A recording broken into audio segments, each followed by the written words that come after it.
Assalamualaikum warahmatullahi wabarakatuh. Hari ni kita ada customer daripada Singapore nak bagi sedikit feedback tentang Arabic Gum, ada argan soap, ada argan oil, ada sedikit hadiah air freshener. Okey bang, boleh. Okey, Arabic Gum ni bagus sebab saya dah gunakan dekat 2 botol. Yang satu yang kebaikan dia, kadang-kadang buang air dia berbuih lah. Jadi kita minum ni dia punya buih tu kurang ataupun hilang. Jadi baguslah. Arabic Gum ni selain pada tu khasiat lain buang air pun senang kan.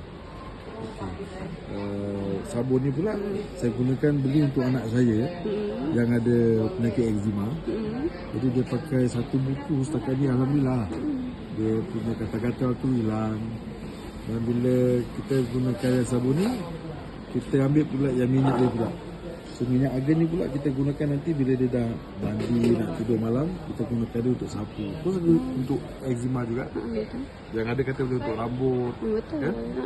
Jadi ni Dia majority bagus untuk skin lah. betul. Jadi ini daripada Habib lah. Untuk Habib, kita ambil daripada Habib. Jadi ambil yang ini tadi tu. Ini dia punya hadiah daripada Habib lah. Selain pada ni pula nampak cincin juga. Cincin dia pula agak unik lah, unik. Dan dia punya rangka dia ataupun earring dia is silver. Silver dia agak baik, tebal. Boleh tengok kat Habib lah ni, design yang saya pilih. Tapi kat sini lagi banyak lah. Boleh datang pilih lah. Ambil, beli cincinnya.